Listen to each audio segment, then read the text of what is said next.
Bienvenue dans Style Me Up pour une édition spéciale Semaine de la mode masculine. Un rendez-vous quotidien pendant toute une semaine pour tout savoir des tendances automne-hiver 2012-2013 à l'occasion de la Semaine de la mode masculine de Paris. Tendances et must-have, stylistes à ne pas manquer et coulisses des défilés, c'est ici que ça se passe. Pour ceux qui cherchent un vestiaire raffiné et pointu, loin des enseignes largement distribuées ou des poids lourds du prêt-à-porter de luxe, il existe toute une gamme de marques connues des initiés qui travaillent selon les règles de l'art et de la haute couture. Petit tour d'horizon avec deux créateurs confirmés, Gustavo Lins et Franck Boclet, formés à l'école des plus grandes maisons parisiennes qui ont choisi de voler de leurs propres ailes. Brésilien et parisien d'adoption, Gustavo Lins a fait ses classes chez John Galliano ou encore Jean-Paul Gaultier Couture avant de créer sa propre marque en 2003. Membre invité de la chambre professionnelle de la haute couture depuis 2 saisons, il vient d'être adoubé membre permanent. Une consécration donc, rencontre et décodage du style Gustavo Lins avec sa 18e collection présentée à Paris.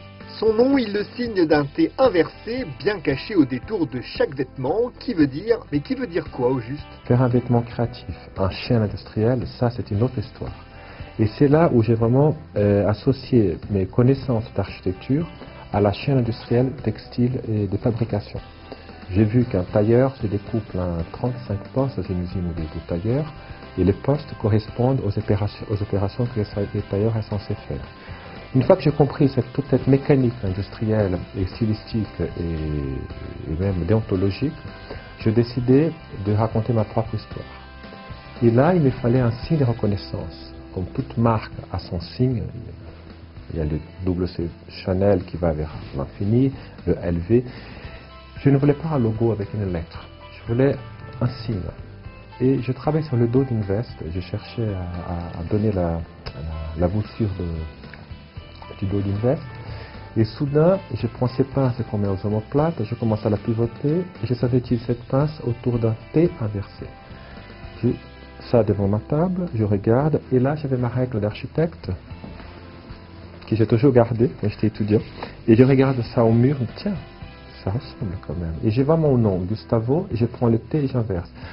Ça s'est produit en 10 secondes. C'est quelque chose vraiment qu'on a comme ça dans le cerveau, trois choses qui s'enchaînent et je pense que c'est ça qu'il faut faire. Les amateurs de sa mode se définissent comme des initiés qui se reconnaissent entre eux au premier coup d'œil. Mais à quoi se reconnaît donc la patte de Gustavo Lins? Il a des proportions entre la hauteur et la base. Ce qui fait que ça, ce sont les fondements, c'est le fondement de cette marque. Ça, par exemple, les bas de manches qui sont gancés de cuir, on le reconnaît assez bien. Toutes ces finitions en cuir, qui soient au niveau du bord ou des passepoils ou les pieds de colle de veste, tout ça sont des choses qu'on a mis en place dès le début, que j'ai mis en place dès le début. Je voulais que les cuirs servent de renfort, soit comme un renfort pour les vêtements. Là où il y aura une usure, on dévance le problème et on renforce. Gustavo Lins se décline vestiaire masculin et une garde-robe féminine qui se répondent et s'inspirent de l'un l'autre en toute complicité. Oui, pour les hommes c'est ça. Je travaille sur 3 bases de vestes, sur 3 bases de manteaux, 3 bases de pantalons, 3 bases de chemises ou top et 3 bases de mailles. Après, une fois que j'ai ces 3 formes bien définies, je vais commencer à croiser le haut avec le bas. Comment faire de vrais costumes intégrés ou des costumes dépareillés. Après, je vais commencer à mélanger les manteaux avec des pantalons en maille.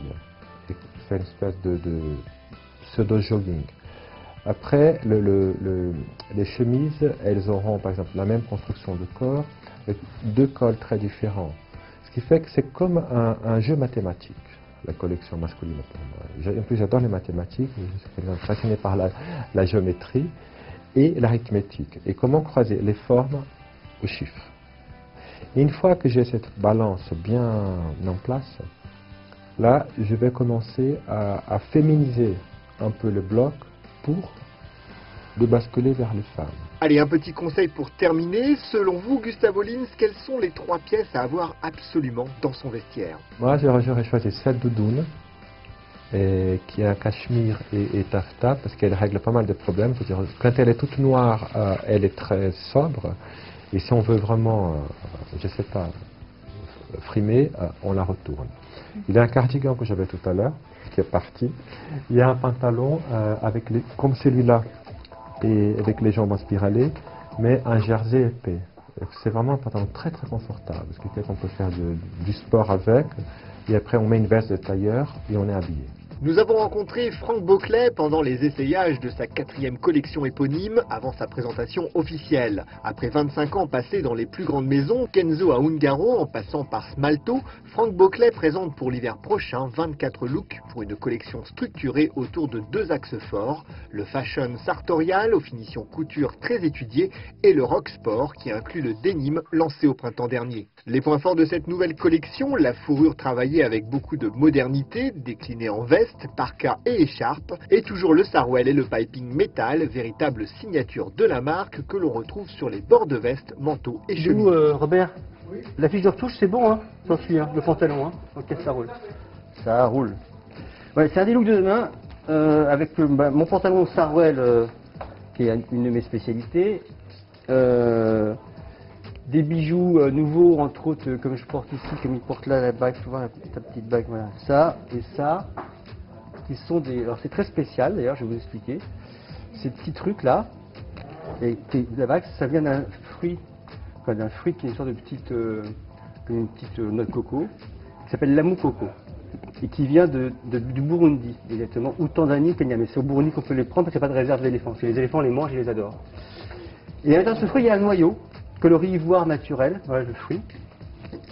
Donc on mange le fruit, on mange le fruit, il y a un petit noyau qui a exactement la même densité que l'ivoire, le même poids que l'ivoire et les mêmes caractéristiques que l'ivoire. D'où l'appellation ivoire végétal. Donc on a, avec des gens du Burundi qui sculptaient l'ivoire en braconnant avant, plus un joaillier du Danemark, on a monté une petite association et on fait des bijoux là-bas en utilisant ce noyau qui s'appelle l'amou coco. Il y a une vie après le style Brumel et le costume 3 pièces. Les modes de vie et les envies évoluent et les labels se multiplient. Marques installées ou petits nouveaux, l'enthousiasme et l'envie sont là. Leur point commun, un vrai projet et beaucoup de sincérité pour une nouvelle manière de penser et de vivre la mode. Plus pointu diront certains, mais surtout plus libre avec un petit supplément d'âme. Pour avancer, il faut être là. Et ce métier demande toujours d'avoir des idées innovantes, même un peu folles, tout en étant prêt, en remettant tout bien à plat dans nos magasins pour pouvoir faire du commerce quand même. Mais c'est hyper important d'être dans ce salon particulier. Madone, c'est vrai que c'est une marque novatrice, récente. Ça fait maintenant 1 année et demie qu'on existe. Donc on a lancé la collection, les premières collections à Nouméa en Nouvelle-Calédonie. Et ensuite, voilà, on est revenu sur Paris avec le styliste, le bureau de style avec lequel on travaille tous ensemble. Et voilà, donc on se retrouve aujourd'hui pour notre premier travail. Je pense que s'il y a un concept qui est novateur, il y a une place à prendre et un marché à séduire. La crise est là, mais beaucoup y voient une opportunité de se faire une place au soleil en répondant aux attentes de consommateurs en mal de vérité et d'un style plus étudié, plus personnel. En fait, je crois que la crise va aider les nouvelles marques à sortir à pouvoir s'exprimer. Depuis quelques années, la mode masculine est trustée par des grosses marques avec des budgets de pub. Aujourd'hui, il y a une volonté du consommateur d'aller vers le nouveau produit, vers quelque chose de différent et d'en avoir vraiment pour son argent avec un rapport qualité-créativité. Pour nous, dans les temps de crise, il y a les choses qui deviennent encore plus fortes parce que le monde veut changer et le changement des systèmes, c'est comme le changement de la mode.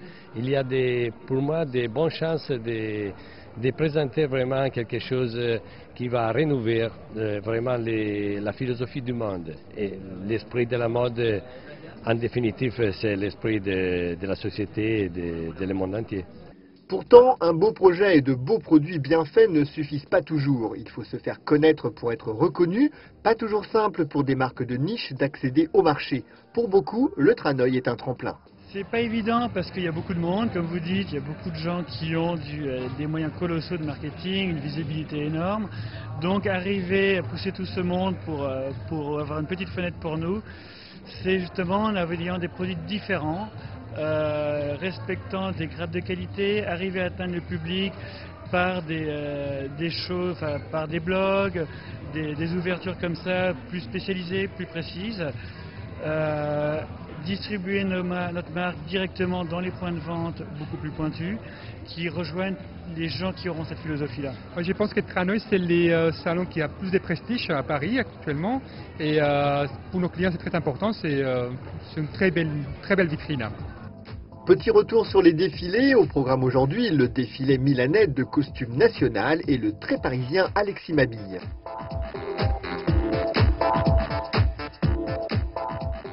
Chez Costume National, Ennio Capaza brouille les pistes avec des vestes col roulé et des manteaux qui se portent comme des sacs à dos. Une étonnante collection monochrome déclinée dans toutes les tonalités de gris avec quelques nuances de bleu et de bordeaux.